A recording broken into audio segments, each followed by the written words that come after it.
Muy buenas noches a todas, a todos y a todas. Es un gran gusto estar en este cierre de la Expo Luján 2025 y con una persona como Carlos Maslatón, que es una persona que ha trascendido la economía, que ha trascendido la política, realmente es un influencer, una persona que ha crecido mucho. Y digo, ¿cómo lo presento a Carlos Maslatón? Y bueno, me parece nada mejor que como se presenta él mismo en su X, en su Twitter.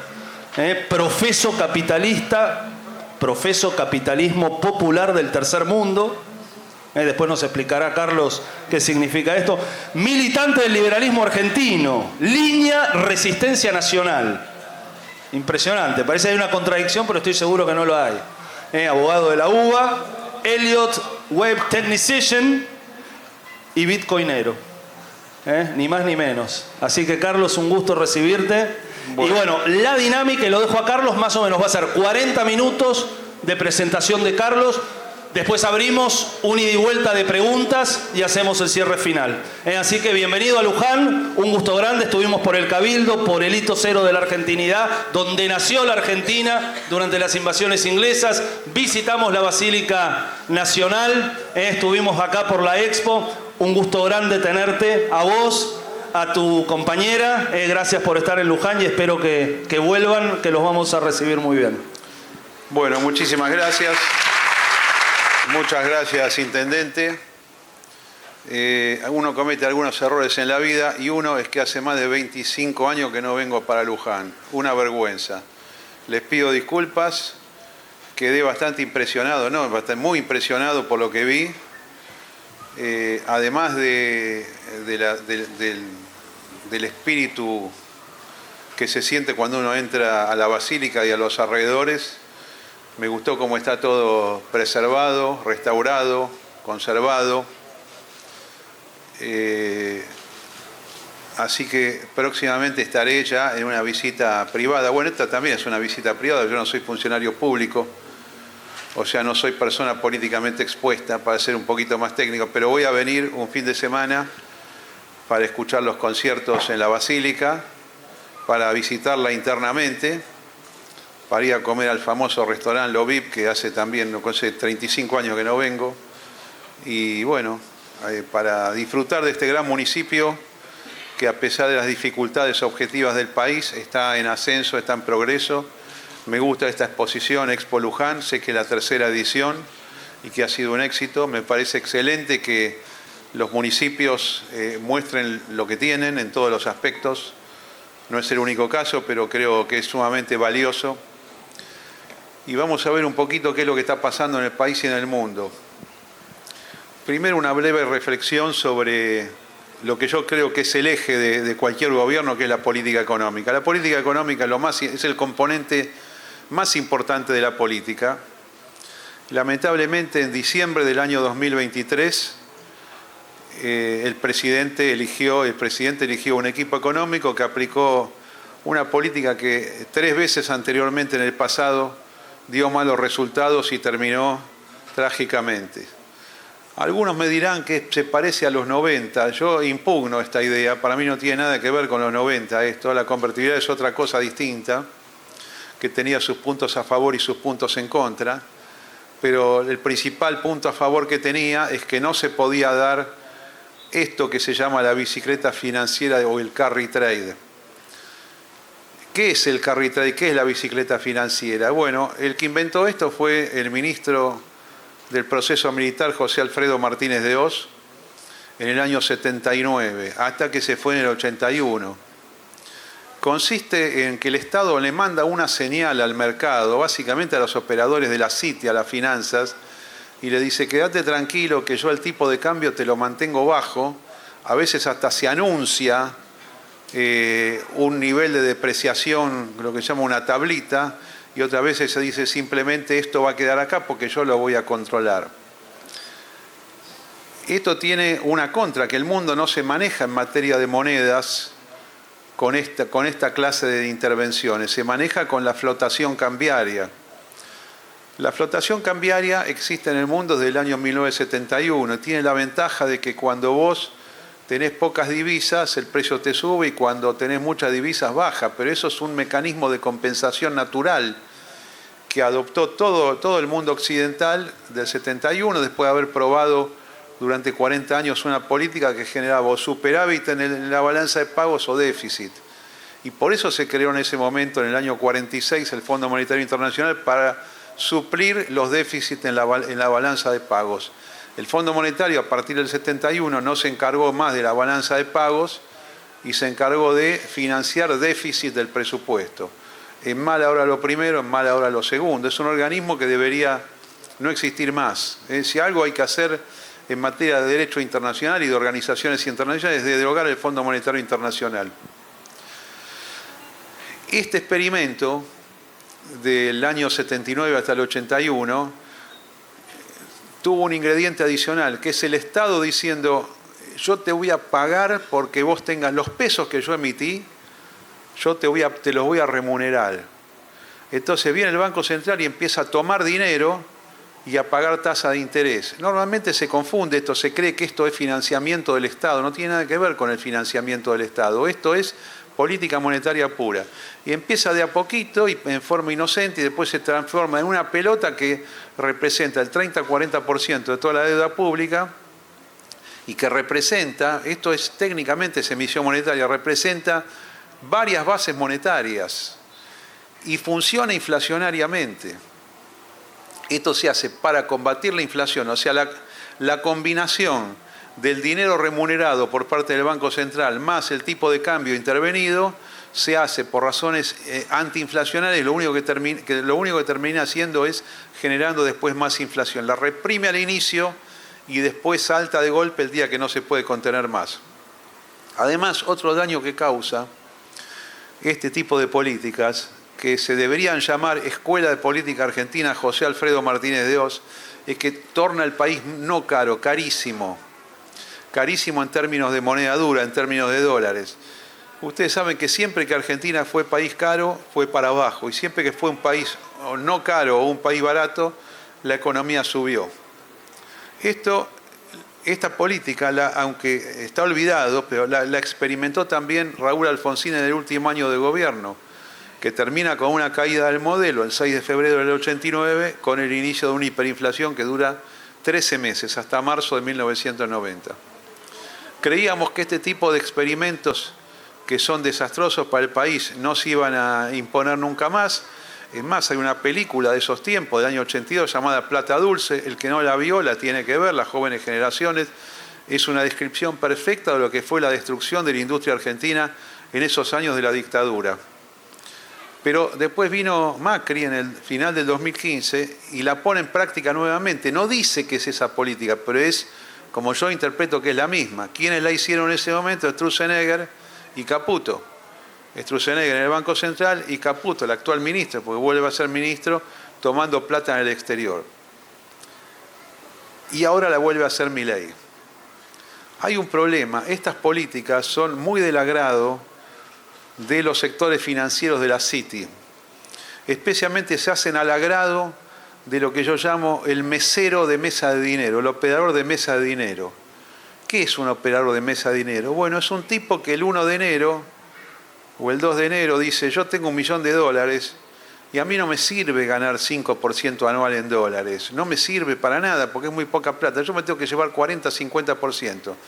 Como llevarte 40-50% implica, en dólares anuales estoy hablando, implica iniciar una cantidad de operaciones de alto riesgo, donde además en lugar de llevarte 40-50% en dólares, por ahí perdés 40-50% en dólares.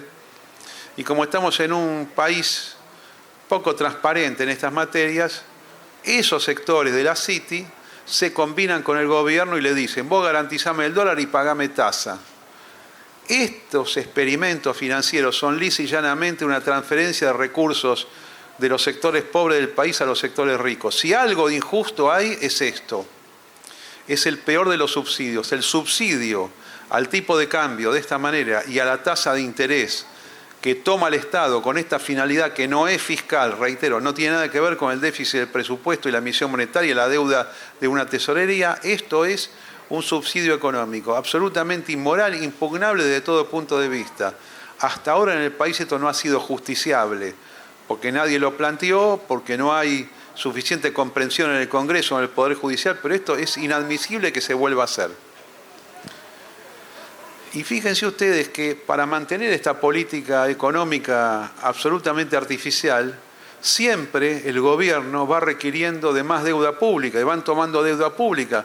Por supuesto que la justifican diciendo no, porque el gobierno que recibimos exige que nosotros, para paliar los déficits, pidamos más plata. Así lo hizo Macri.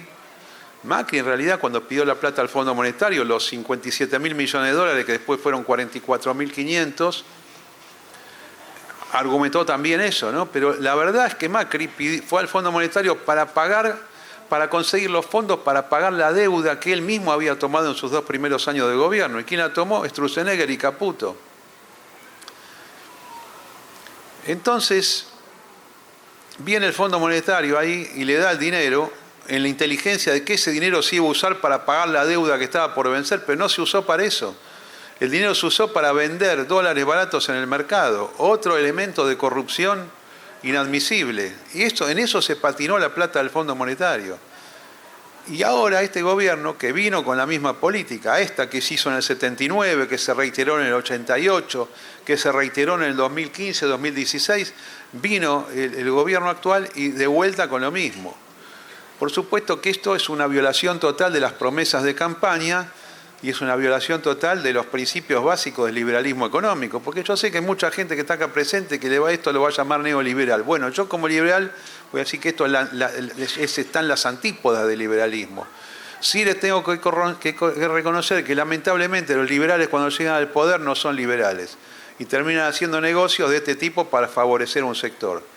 La cuestión es que además de favorecer un sector y perjudicar a los demás, básicamente a toda la producción nacional, después siempre termina mal. Y uno se puede preguntar, bueno, pero ya terminó mal este experimento empezado el 10 de diciembre del 2023. Mi respuesta es que sí. ¿Y cómo lo pruebo? ¿Cómo lo pruebo? Por el comportamiento de los mercados, el comportamiento de activos argentinos. Los activos argentinos, activos son las acciones y los bonos, básicamente, comenzaron a subir fuerte en julio del año 2022. En base a un bull market, o sea, un mercado alcista que yo había augurado en un estudio, en un dibujito en realidad que presenté en abril del año 2020, donde hago un análisis de toda la caída argentina de 55 años, y digo, estamos llegando al piso. Octubre del 21 llegamos a un piso histórico y no lo vamos a perforar. Y efectivamente el mercado salió fuertemente al alza, todos los mercados argentinos, y subieron desde julio del 22 hasta exactamente el día 7 de enero del 25. 7 de enero del 25 para mí es techo de Argentina, techo del plan, y además es techo de un montón de cosas en el mundo. Estamos todos quizás muy impresionados por los titulares de la última semana, de la gran caída que se produjo en Argentina y en todos los países. Ahora vamos a hablar de esto, que es tal vez lo más importante que yo quiera analizar hoy. Pero la verdad es que Argentina ya venía cayendo. Argentina y Estados Unidos también venía cayendo desde enero de este año. Es como que en enero de este año se generó un techo natural de mercado. Las cosas dejaron de subir, ahora voy a explicar por qué, y estamos en caída. Esto lo digo un poco para atenuar la interpretación de que el mundo se está destrozando producto de los aranceles de Trump de esta semana. Ya venía en caída. Este tipo de noticias malas dinamizan los movimientos, pero no son la causa de los movimientos. Si estas medidas de Trump hubieran surgido, por ejemplo, en ciertos pisos de mercado globales, por ejemplo, octubre del año 2022 o abril del año 2020, o marzo del año 2009, que son las 3 referencias inmediatas que yo les puedo comentar de pisos históricos, no hubieran tenido una caída como la que estamos viviendo ahora, que para mí es el principio. Esto que vimos en la última semana es el inicio, no es la terminación de un crash. Ahora voy a explicar algo del crash, pero antes quiero decirles que para mí la combinación del contexto internacional, la combinación de un crash en los activos argentinos y mundiales, especialmente en los Estados Unidos, conjuntamente con una política económica de malos fundamentos por las razones que acabo de dar, a mí me dan que los próximos meses van a ser negativos para el país, lamento decirlo así, y van a ser negativos en términos políticos para el gobierno. Y la asunción oficialista de que como son los mejores del mundo y van a lograr el Premio Nobel de Economía, como si el Premio Nobel de Economía se entregara por el resultado de una política económica y no por una obra doctrinaria o técnica, bueno, yo creo que va a haber una gran decepción, ahora sí política este año, porque a mí me parece que el oficialismo no va a obtener los votos que cree que va a obtener en las parlamentarias. Próximamente, el mes que viene, votamos en la ciudad de Buenos Aires y después hay una seguidilla de... Está el tema de Santa Fe también. Hay una seguidilla de elecciones que para mí no le van a dar resultado al gobierno que está esperando. ¿Por qué? Porque el contexto va a ser no favorable. Y bueno, después uno puede decir, pero ¿qué pasa con la oposición? Sí, yo reconozco que la oposición o las oposiciones están muy divididas, pero no obstante lo cual yo creo que no va a haber el premio que todos están esperando a un gobierno que en esta materia, en otras también, pero en esta materia particularmente está equivocado. Yo tengo la impresión de que el gobierno va a llegar a término en el 10 de diciembre del 2027, pero que no va a llegar a término la actual política económica. Conociendo a un ministro como Caputo y conociéndolo, nunca hablé con él, pero conociendo cómo es su comportamiento y su razonamiento, las personas que somos muy del mercado financiero podemos leer entre líneas lo que un tipo financiero está pensando en base a la construcción de las frases y a veces hasta la cara que pone y a sus antecedentes, en este caso con el gobierno de Macri. Pero yo creo que él, no creo que lo haya pensado, pero la realidad de su propia política, más el contexto internacional, va a hacer que no pueda continuar y que tenga ganas de salir otra vez de la función pública como hizo en el año 2018. Y bueno, el presidente Milei va a tener que hacer un cambio de política económica porque con esto no va a ningún lado. Hablemos un poco de Estados Unidos. Miren, en Estados Unidos la cosa es así, más o menos. Estados Unidos, el capitalismo occidental, describe ciclos alcistas y ciclos bajistas. Históricamente, los ciclos alcistas van precedidos y acompañados por un comportamiento bullish en los mercados de valores. O sea, bullish es para arriba. Por ejemplo, tenemos el periodo de 1860, de 1870 en realidad, hasta 1929 tuvimos un crash. El crash más importante de la historia por ahora, que es el crack del 29.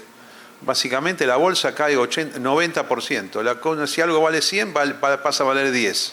Esto es lo que pasó en la deflación del periodo histórico norteamericano, que fue entre 1929 y 1932. Después tuvimos una subida que se lleva puesta a la Segunda Guerra Mundial, o sea, el mercado es alcista en la Segunda Guerra Mundial, hasta el año 1966, del 32 al 66, del siglo pasado.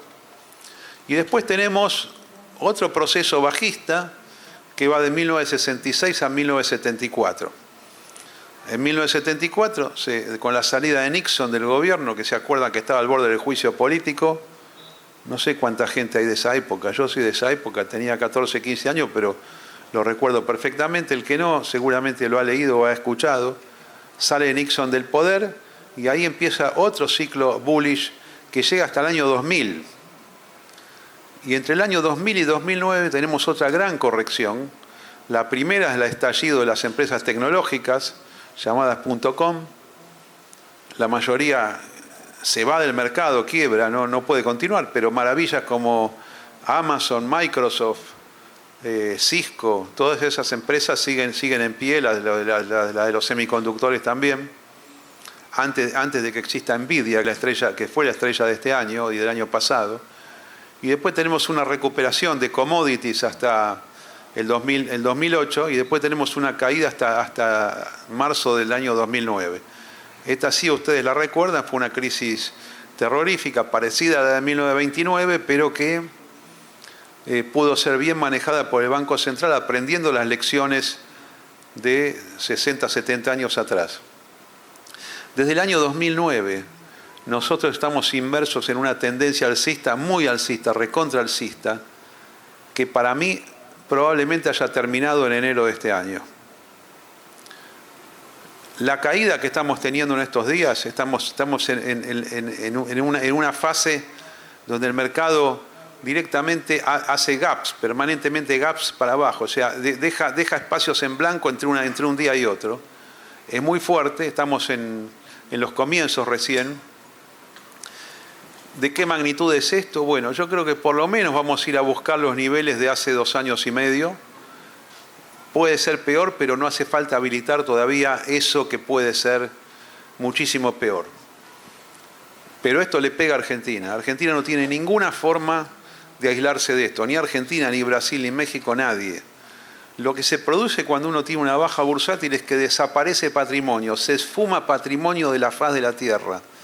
Es muy común creer que cuando una caída de esta magnitud sucede, la plata se fue a otro lado. No, la plata no está, no existe más. No se la llevó nadie. Es como que vos tengas tu propiedad y tu propiedad valía $100.000, pasó a valer 500.000 porque son condiciones del mercado y un día cae de vuelta a 150.000. ¿Dónde está la diferencia? Nada, no pasó nada. Valía tanto, ahora vale menos. Valía menos, ahora vale más. Esta es una fuerza muy importante de la economía capitalista que no tiene que ver con los flujos del Producto Bruto, sino que tiene que ver con lo que valen las cosas. Lo que valen las cosas tiene efectos expansivos cuando suben y tiene efectos negativos cuando bajan.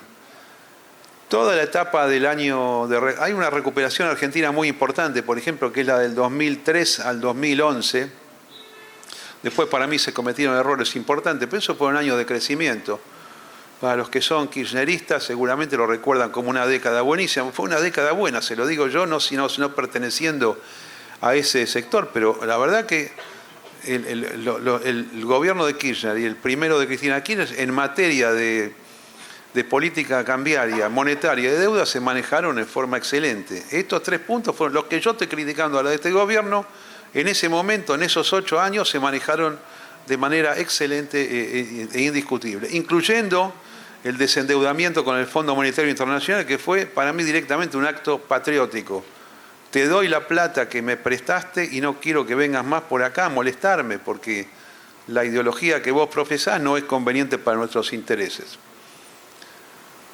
Yo creo entonces que la combinación de algo que en materia económica el 10 de diciembre del 2023 arrancó mal, con esta reversión del alza a la baja de los mercados internacionales, incluyendo los argentinos, incluyendo los bonos argentinos, movimiento bajista que no lo veo de cortísimo plazo, como sí vi, por ejemplo, la caída en el 2020 de la pandemia, que yo dije esto va a ser rapidísimo y se va a revertir. Yo no lo estoy viendo de esta manera, esto lo estoy viendo como una baja más profunda, donde las posiciones deudoras, todos los estados que estén endeudados van a tener dificultades. Y yo creo que estamos en los albores de una modificación forzosa de las reglas de juego vigentes en el país, básicamente tipo de cambio, deuda y tasa de interés, y que vamos a ver un escenario distinto en los próximos meses del que la mayor parte de los analistas, economistas y expectativas del gobierno estaban esperando. Los discursos oficiales de los últimos meses en esta materia van a quedar obsoletos y perimidos, y vamos a ver un escenario distinto. Primero con dificultad y después vamos a salir al alza. ¿Por qué digo esto? Pues yo sigo convencido, como lo publiqué en el año 2020, que el ciclo negativo de Argentina como sociedad ha terminado. Terminó en el año 2021. Y que si bien ahora tenemos una política económica equivocada, la caída que se viene va a hacer que se modifique, y sumado a lo que es la República Argentina, que básicamente es un país, lo voy a decir así, de moda en el mundo, va a ser que si nos juntamos aquí en Expo Luján en el 2027, 28, 29 o 30, estemos en un país en plena expansión.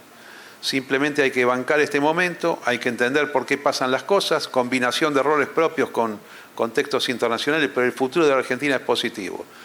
Esto de que a largo plazo vamos a estar bien, ya sé que muchos lo dijeron en la historia, pero yo lo quiero reiterar, por lo menos para compensar la negatividad que yo tengo acá en el corto y mediano plazo, que, insisto, va a ser revertido. Podríamos hablar de muchas cosas más, pero preferiría, si le parece, señor Intendente, dar la palabra para el que quiera hacer una manifestación, una pregunta o cualquier comentario, si es que hubiera interés al respecto. Si no, continúo, si no, continúo. Al ataque para quien quiera decir algo. Puede ser sobre cualquier tema, no tiene por qué ser de lo que yo hablé. De lo que a ustedes se le ocurra, ¿Cómo anda, Carlos? salvo que me pregunten cosas de medicina o de alta ingeniería, de lo demás puedo hablar de todo. Está bien. No, yo te iba a preguntar por algo que me acuerdo hace unos años, 2020, 2021, en un space con Boschiano, que bueno, él siempre viendo todo al revés. Para él, en esos años, venía todo muy para abajo.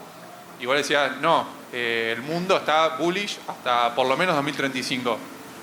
Para vos, que no sé si te acordás de esa posición tuya, pero para vos, ¿sigue esa tendencia?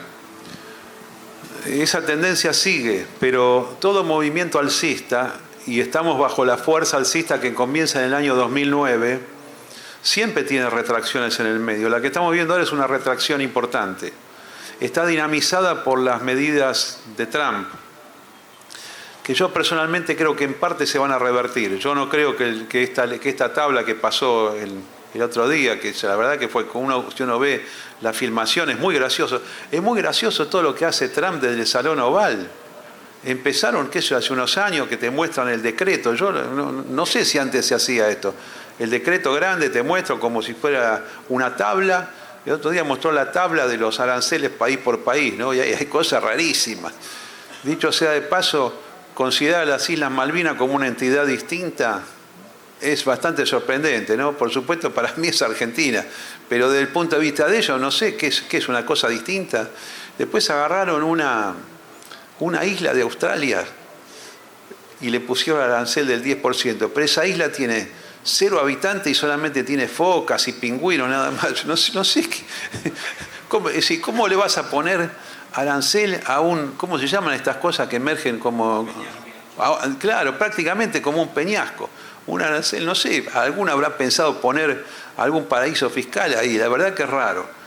No, yo sigo convencido, así como recién te dije que Argentina no va a volver a mínimos. Vamos a caer ahora, pero a lo que fue un año 2000 o 2000, perdón, a lo que fue un año 2020, 2019 o a lo que fue un 2001, no vamos.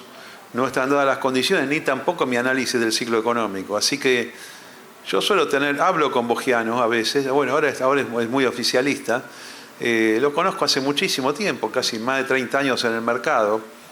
A veces coincido, a veces no. Pero sí, yo veo que él exagera un poquito las posiciones y tiene poca flexibilidad para darse vuelta.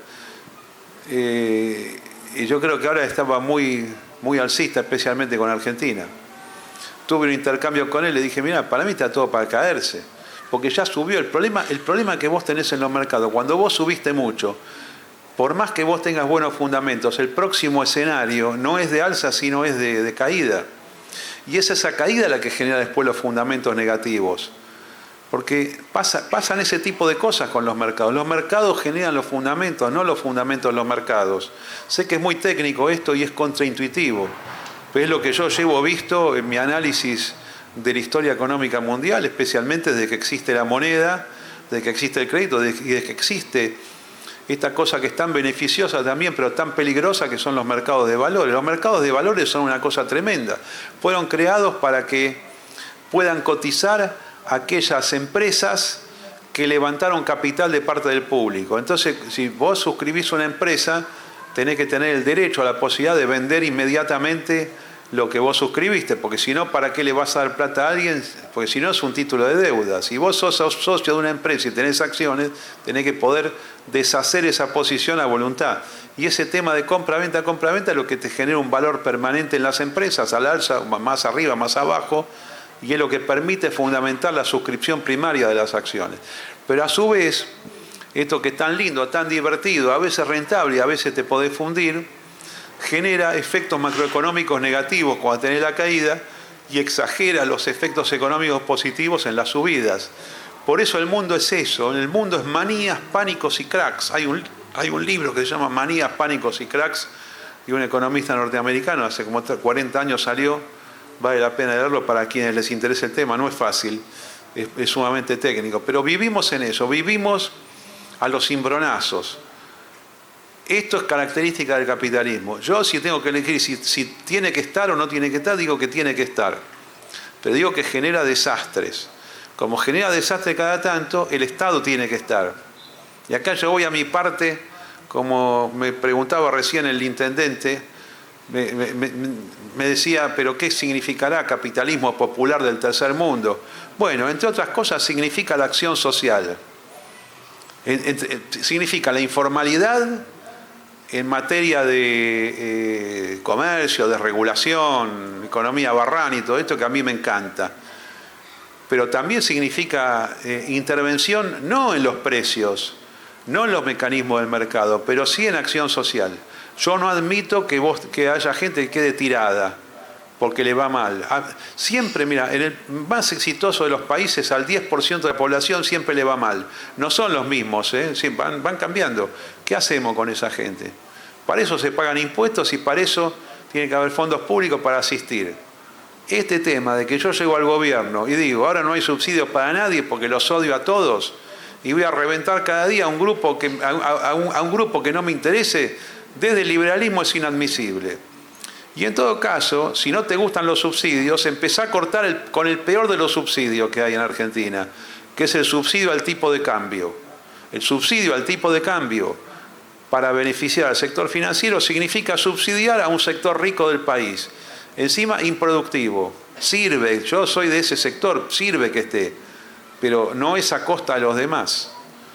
Bueno, me fui un poquito para el costado, pero este es mi pensamiento, Leo. Tiene la palabra el que quiera. Compañero, ahí. Gracias por traerme agua mineral con gas, con mucho gas, en botella de vidrio recontra fría. Yo no consumo alcohol, pero consumo soda con mucho gas, en botella de vidrio, combato todo lo que es la botella de plástico, decadencia nacional en materia de agua mineral y además tiene que estar recontra fría. No vamos a hacer publicidad porque acá está la marca, pero bueno, esta gente que vive, que son de 3 de febrero, es el municipio donde están ganando mercado con este producto que estaba en escasez. Entonces yo hago campaña para que este producto no se extinga. Es un hobby muy barato que tengo, tomar sodas de todo el mundo, probarlas. No tengo bodega en mi casa, sí tengo un archivo con diferentes aguas minerales del mundo. Adelante, compañero. Hola, ¿cómo le va, doctor? Bueno, yo a veces, escuchamos al presidente y habla muy tecnicismo, tenemos que estudiar primero finanzas como para entender un poquito lo que dice en su discurso. Acá hablamos mucho de mercado, finanzas, pero para la gente de a pie, para aquel que no entiende de mercados. Por ejemplo, acá hay muchos comerciantes, hay muchos que quieren invertir en su primera casa.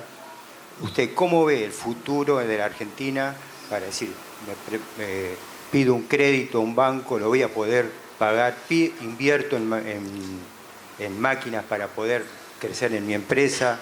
Todo eso, porque eso tiene que bajar de los mercados, es decir, con estas bajas que hay, con estos cambios que hay en el mundo, la geopolítica está cambiando, Estados Unidos está cambiando el mundo.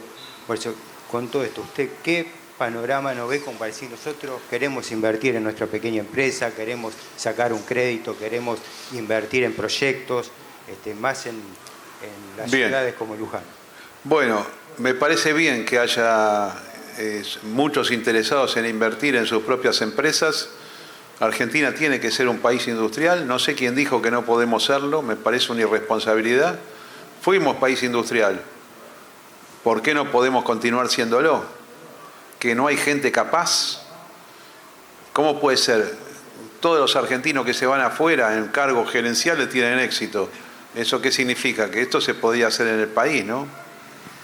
No me quiero poner un nacionalismo tipo Trump con los aranceles, pero sí te puedo decir que uno de los mayores impedimentos y de las mayores trabas que tenemos en este momento para que puedan tener exitosamente inversiones son los precios internos. Los precios internos en Argentina en términos reales son carísimos. Y esto es lo que está reventando la economía nacional. Los dibujos que tienen de presunto crecimiento, porque toman en cuenta la energía, el petróleo, ese tipo de cosas, que es un mundo aparte. Pero me contaba el intendente que, bueno, la industria textil está injustamente reprimida en este momento, está como retraída. Todo eso es un problema de precios internos, no es una ineficiencia propia de las empresas. ¿Y por qué los precios internos son altos? Bueno, porque el gobierno decidió tener un tipo de cambio alto en lugar de tener un tipo de cambio de mercado. Dije que el país funcionó muy bien del 2003 al 2011. En el 2011 se cometió un error muy grande, que fue el cepo. Y ese cepo se sigue arrastrando hasta el día de hoy. Y va combinado con una política monetaria de absorción de dinero pagado por el Estado. Son dos subsidios que hay. Entonces, las inversiones me encantan, son tremendamente favorables. Pero es mejor hacerlo cuando el país es barato. Tal vez hay que esperar que se sincere la economía, que se quiten estos controles artificiales y esta inflación reprimida que ha impuesto el gobierno, y cuando esto termine, que va a durar pocos meses, ahí sí vamos a tener un país más barato, con otro tipo de cambio real diferente del de ahora, y vamos a poder invertir con un poco más de seguridad. Después están los créditos hipotecarios y están los créditos al consumo. Básicamente los créditos hay 4 tipos de créditos. A la producción que mencionaste vos, ya lo contesté. Los créditos al consumo, yo siempre tendría cuidado con eso. El leverage, el apalancamiento financiero no es algo bueno. Siempre uno queda atrapado con la deuda. Crédito al consumo es un engaño. Además uno paga un poquito y después pago mínimo y lo va, así como se funden las familias. Hay otras razones para que se fundan las familias, pero eso es muy importante. El hipotecario también tenés que tener en cuenta si lo que estás comprando está barato o caro. Ahora está todo caro, en términos de dólares está todo caro. Y otro crédito es la desgracia mayor del capitalismo, que es el crédito para especular financieramente, que es por lo cual están cayendo las bolsas ahora. Vos en todo proceso alcista de bolsa se va acompañando con más y más endeudamiento. Lo que estás viendo ahora en esta caída mundial que te afecta a Argentina es el desarme de posiciones endeudadas. El tipo que tiene deuda está obligado a reventar lo que compró con deuda porque si no se funde del todo. Y el sistema mismo de las bolsas impide que ese tipo se quede con deuda. Pero fíjate cómo el excesivo apalancamiento, endeudamiento te tira todo para abajo. Pero después, cuando tengamos precios sinceros en Argentina, va a haber una gran oportunidad. Sigamos, si hay algo. Compañera ya, o no sé, vos. Sí, Okay. Buenas noches, Miriam de Luján. La pregunta es la siguiente. ¿Qué cambios estructurales se deberían desarrollar para llevar a cabo un capitalismo popular? Gracias. Gracias. Bueno, como yo dije recién, yo le doy bastante importancia a la desregulación financiera. Ahora no tenemos desregulación financiera, tenemos intervención financiera del Estado. Esto es lo primero que hay que modificar. Segundo, hay que ser más tolerante con la economía informal. La economía informal en el tercer mundo es fundamental. Los países se han levantado con la economía informal, no con regulación y con intervención. Y esto incluye áreas que hoy están prohibidas como el transporte. Fíjense lo que pasó en Perú. En Perú el transporte es completamente libre. No es Uber, es mucho más que Uber. Directamente cualquiera con su auto puede salir a buscar gente. Yo sé que alguno me dirá, bueno, el seguro, los riesgos, sí, está bien, pero si hay riesgo, con el argumento de que hay riesgo y que no hay seguros, no hacemos nada. Entonces tenemos las cosas carísimas. Después, el Estado se tiene que mantener con impuestos. Pero ¿cuál es el nivel de impuestos que tenés que tener? 20%. Yo en 20% firmo. 20% de IVA, 20% de ganancia, plano para todos. A mí ese es el modelo que me gusta. Los demás impuestos no sirven, hay que quitarlos. Sí, están los municipales, por supuesto. y están los impuestos provinciales, donde el más importante es ingresos brutos, impuesto que a nadie le gusta, pero nadie tiene solución.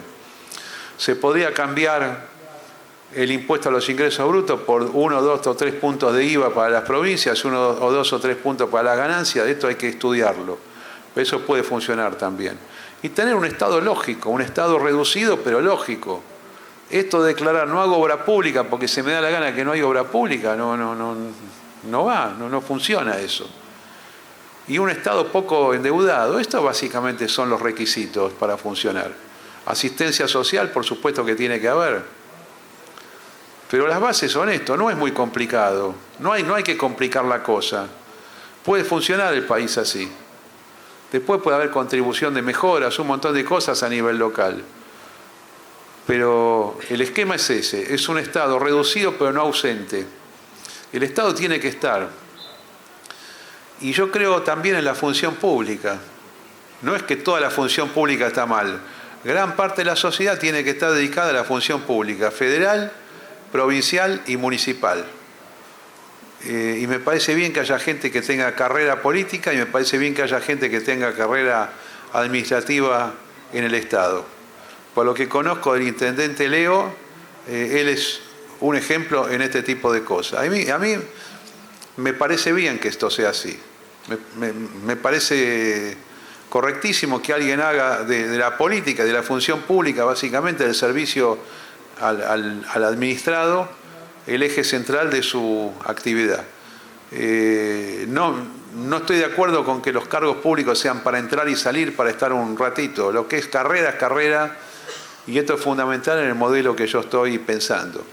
Estado reducido, pero muy eficiente y con el poder suficiente para intervenir donde tiene que intervenir y no intervenir donde no es conveniente intervenir. Sigamos. Hola, Carlos. Un placer. Acá. Ahí, dale. Un placer hacerte la pregunta porque te conozco hace mucho tiempo y te sigo en Twitter.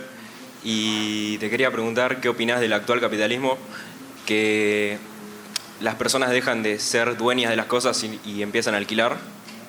Y la segunda pregunta es las contradicciones del oficialismo a nivel de geopolítica, con lo de Trump, lo de Ucrania y todas esas cosas.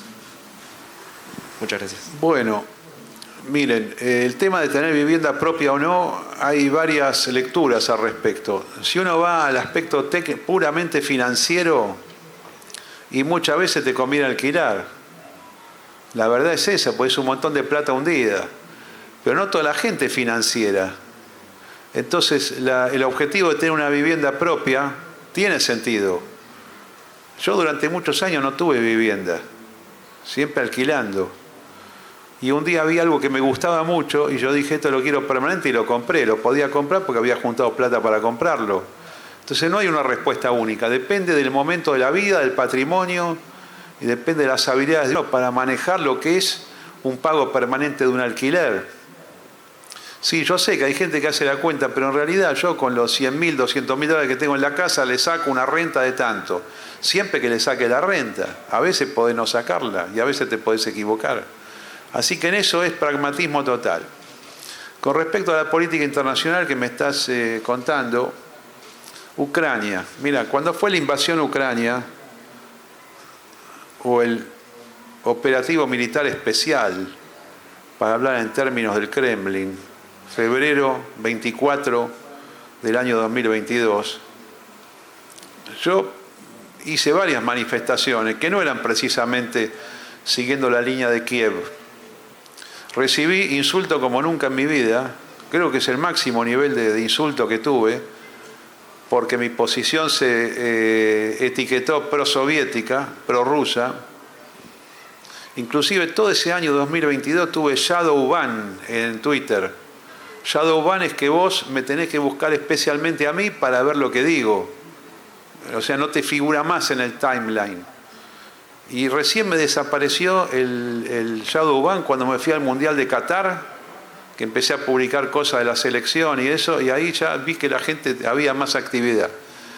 Ese fue un año de censura mundial, donde si vos tenías una posición objetiva sobre la guerra, no podía. Vos tenías que condenar a Moscú y decir que Zelensky tenía razón.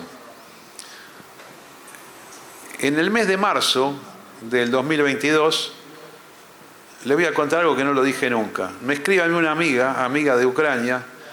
Yo todavía hablaba con Milei en ese momento. Y me dice, mira, de la embajada de Ucrania piden si Milei puede ir a una sesión parlamentaria con la bandera de Ucrania. Yo le digo, le voy a pasar el mensaje, pero sabés que yo no simpatizo con la postura de Zelensky.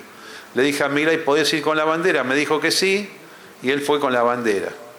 Hay una foto famosa de él avalando a Ucrania.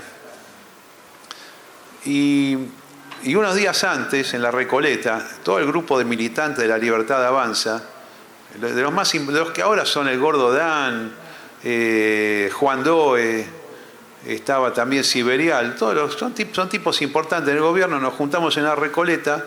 Yo les puedo asegurar que todos estamos indignados con la guerra, pero no contra Moscú, contra la postura en ese momento de Biden que había seguido con respecto a Kiev. Bueno, después Milei sacó una posición y todo el mundo como que se quedó callado de eso, ¿no? El 6 de noviembre del año pasado, yo estaba en Blender. ¿Vieron el streaming Blender? Muy famoso hoy. Me invita ahí a Aquino y hace una mesa para ver los resultados electorales. Yo estaba con el Partido Republicano, estoy. Había una yanqui ahí, una residente en Argentina, vive acá, una yanqui indignadísima, obviamente de izquierda, demócrata. Me empezó a putear al aire. Yo le dije, compañera, no, yo tengo esta posición, vos tenés la otra. Sí, porque yo me vine a vivir a Argentina. Bueno, siempre bienvenida acá. Argentina es un país abierto para todos los hombres de buena voluntad que quieran habitar el suelo argentino. Siempre bienvenida, no importa lo que piense. Y yo le dije, ¿saben lo primero que va a hacer Trump? Lo va a llamar a Zelensky y le va a decir, Zelensky, ya te divertiste 3 años con la guerra, suficiente. Bajá las armas, vas a perder una parte del territorio, lo perdiste en guerra o ya lo tenías perdido de antes. A la OTAN no vas a entrar y firmá acá. Y además te voy a pedir algo a cambio. Eso lo dije en Blender. ¿Qué es lo primero que hizo Trump? De todo lo que le importa a él del mundo, arreglar el tema de Ucrania. Es más, lo hizo ir a Zelensky. ¿Vieron? ¿Se acuerdan hace un mes que estuvo en el Salón Oval? Que fue una cosa rarísima. Esto es como un estilo nuevo en el mundo. Vos haces una reunión a nivel diplomático en tu casa de gobierno y discutís en público contra el tipo que lo invitaste, y todo el mundo ve discusiones, Leo, que son normalmente no privadas, recontra privadas, pero esto lo hacen en público, que ahí que le dijo, bueno, sos un desastre, el otro también, y le terminó diciendo, volvé a Ucrania cuando quieras hacer la paz, llamame. El tipo los 2 días dijo, sí, quiero hacer la paz. Y Milei quedó pagando con eso, porque Milei creía en la interpretación esta, que unos sean los buenos y otros sean los malos. Milei tiene una visión como si estuviésemos en la época del comunismo, que no tiene nada que ver eso.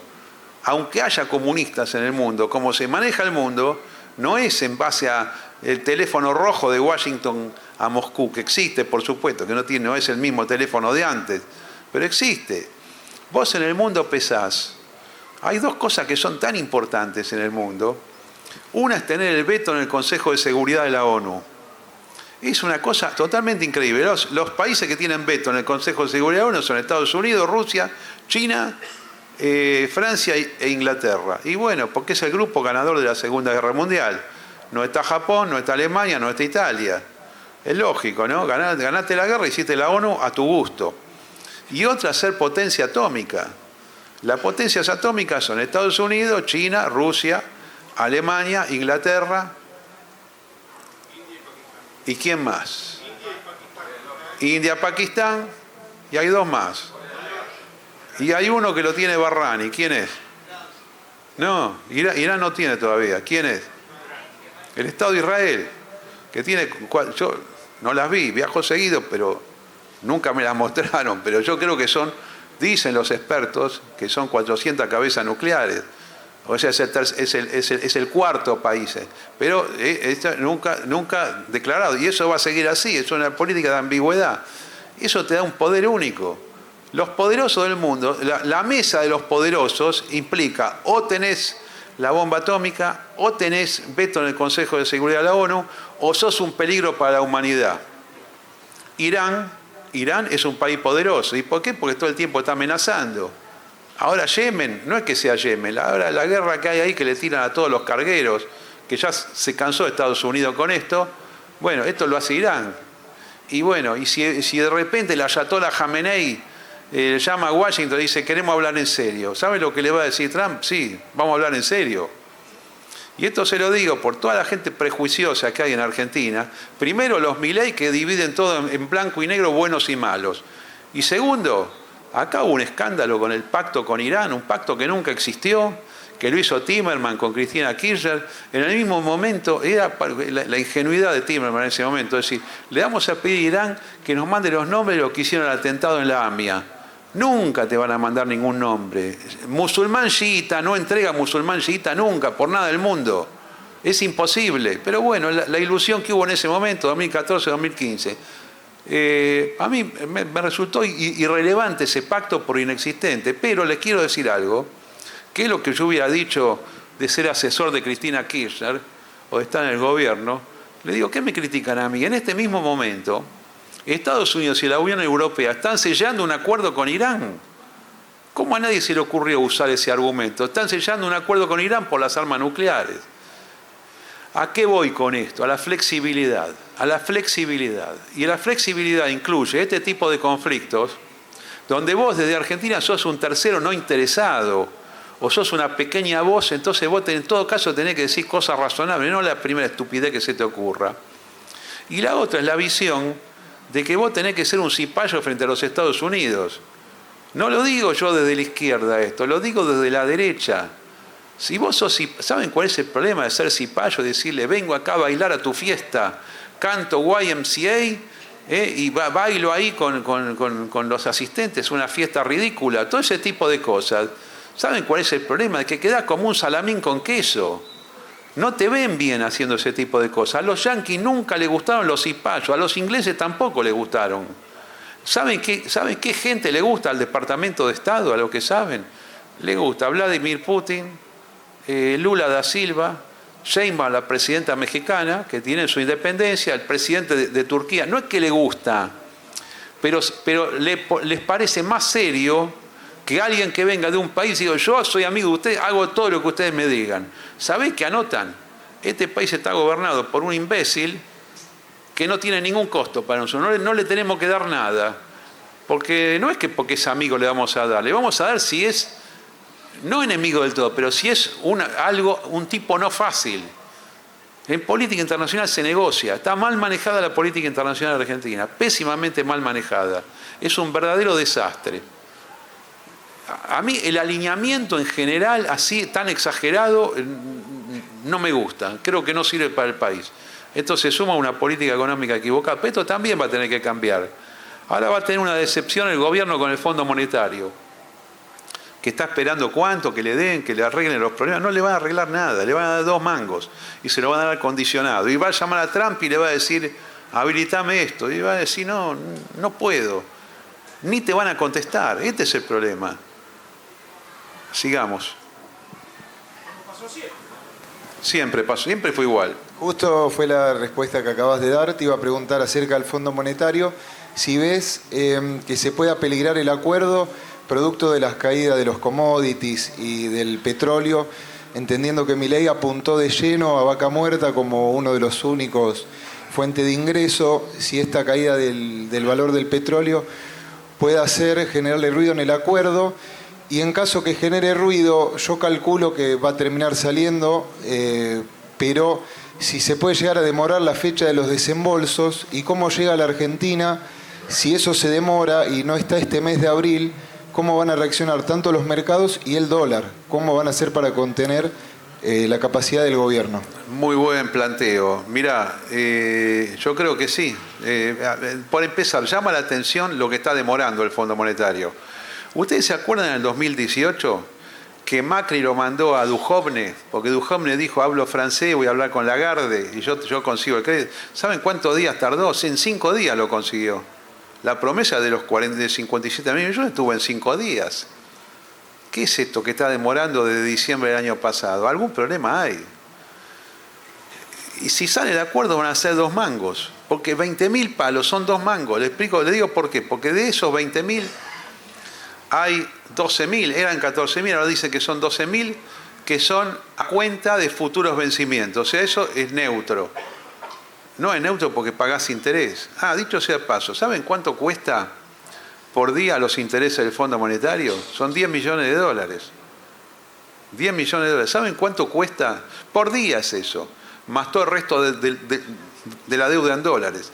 ¿Saben cuánto cuesta por año el cuasi fiscal, o sea, la deuda que tenía el Banco Central, que la trasladó a la tesorería para decir limpié el Banco Central y para esconderle y para no presentar el presupuesto nacional? No presenta el presupuesto nacional porque debería mostrar esta deuda. Pero esa deuda, que es deuda en pesos de corto plazo, que funciona como moneda, son 41.000 millones de dólares por año de intereses que paga el Estado argentino al sector financiero. 41.000 millones de dólares de un presupuesto que se supone que está cerca de los 80.000 millones de dólares. Quiere decir que si el presupuesto federal argentino son 80.000 millones, además hay un gasto escondido del 50% de eso, de 40.000 millones, vamos a redondear, que no están computados. Bueno, si se demora lo del Fondo Monetario, o si no se demora y le dicen, tenés 20.000 palos, 8.000 en efectivo, de los cuales te vamos a dar ahora 5.500, que más o menos la conversación es esa, lo que sale en los medios, es un desastre igual, no le sirve para nada. Ustedes fíjense la dilapidación de divisas que hace a diario el Banco Central para sostener el tipo de cambio. ¿Qué va a hacer? ¿Se lo va a reventar en una semana? No sirve ya, lo del Fondo Monetario no sirve. El tipo de cambio es insostenible en estos niveles. Va a ir mucho más para arriba. No voy a tirar números hoy, pero a mí me da para arriba. Los he publicado los números de corto plazo. Pero así como desde el 2021 hasta el 2025 los precios subieron más que el dólar. ¿Entienden lo que digo, no? Vos tenés precios, tenés el dólar. Si los precios suben más que el dólar, vos lo que tenés es un país cada día más caro. Si el dólar sube más que los precios, vos lo que tenés es un país cada día más barato. Así como tuvimos 3 años y medio donde los precios subieron más que el dólar y el país se encareció, el próximo año va a pasar lo contrario. El dólar va a subir más que los precios, el país se va a abaratar. Esto, que parece una derrota para el gobierno y una derrota para ciertas posiciones financieras, lo mejor que le puede pasar al país. Argentina no funciona como país caro, funciona como país barato, siempre como país barato. Podés vender más, tenés menos costos, podés exportar. Básicamente es eso. Lo del petróleo es un problema. El petróleo, mira, el petróleo había tocado... El petróleo viene de un máximo que es del año 2008. Ahora la gente se olvidó, valía $150 el barril.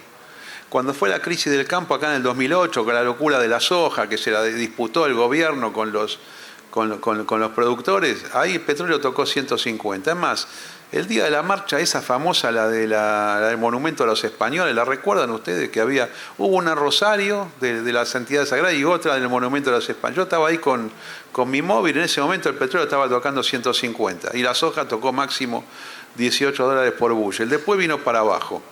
Pero vos tenés un pico que fue el inicio de la guerra de Ucrania, que fueron $132. En este momento vale 62. Y estuvo muchos años lateral. Lateral es que vos tenés una baja así y después se queda así en el costado. Es decir, no pasa nada. El petróleo vale 75 y se queda así 75. Cuando vos tenés un producto que cae, hace una lateralización, que vos decís, mirá qué estable que está, es lo peor que puede pasar. Ninguna cosa financiera, ningún commodity que se quede lateral es bueno. El próximo escenario es una baja. Y el miércoles pasado rompió a la baja el petróleo. Y si se consolida la baja, que yo creo que va a pasar, vamos a ir a niveles de $35 el barril. $35 el barril, todos los cálculos que hicieron de vaca muerta, de las ganancias, de la renta nacional que va a dar, quedan también fuera, no sirven más. Entonces, fíjate la cantidad de problemas que yo entiendo, estoy calculando que va a tener el gobierno producto de contextos que no son propios y producto de sus propios errores. Por eso que sirve el mercado libre de cambios. El mercado libre de cambios y el tipo de cambio flotante lo que te permite es automáticamente equilibrar, digamos, es la réplica, la contestación a hechos políticos como el que vos también, o a hechos económicos como el que vos también. Vos estás diciendo qué pasa si cae el petróleo. Bueno, en un mercado libre y el dólar sube, el dólar contra el peso sube, y está bien que suba. Y si pasa lo contrario, baja. Vos tenés que dejar que funcione, no tiene que manejar el Estado. Porque hace macanas el Estado con eso. Es la primera medida de carácter pro mercado que hay es liberar el tipo de cambio. No tengan miedo si eso pasa, ¿eh? No van a estar, pero van a estar mejor. Sí, ya sé que algunos decís, pero yo me quería ir a Cancún, que tenía $3.000 para gastar y ahora no es lo mismo, más difícil con $3.000 que... Bueno, sí, que está bien. Sí, es más fácil. Si a vos te subsidian un viaje, y créanme que los viajes están subsidiados en Argentina, ¿quién lo paga? La deuda pública. Cuando nosotros viajamos afuera, salvo que alguien me diga que tiene plata afuera y que no toca las divisas argentinas, si no está subsidiado. Entonces vos decís, bueno, yo pierdo como consumidor, no tengo más el subsidio, pero gano como productor o gano como empleado acá. Y sí, te va a resultar más caro viajar a Cancún, si es que fuese el destino. Puede ser cualquier otro. Yo lo digo como un destino, digamos que la gente que no le importan los museos y los edificios históricos y la historia, y es un destino donde suelen ir, ¿no? Lo mismo que las islas del Caribe, donde no pasa absolutamente nada, no hay nada, que es una isla con una playa. No es lo mismo que ir a París, Londres, Jerusalén, Nueva York, no es lo mismo, son cosas, digamos, de diferente calidad. Y te va a salir más caro, pero vas a vivir mejor acá. Este es el tema. Acá, con otro tipo de cambio vamos a vivir muchísimo mejor. Y el país, en lugar de estar en decadencia, va a estar en alza. Sigamos. Muchísimas gracias por la atención. Felicitaciones a la Intendencia. Todo lo mejor para Luján. Y en estas apenas 2 horas que llevo en el municipio, le digo sinceramente, no saben la grata impresión que me llevo, me avergüenzo de no haber venido antes, pero viste que a veces uno va a un lugar y hay algo energético que lo lleva a decir yo quiero estar acá, y bueno, próximamente estaré, obviamente sin conferencia, sin nada, si alguno me ve en un restaurante así, por supuesto, dispuesto para saludar. Gracias a todos, éxitos al municipio. Gracias.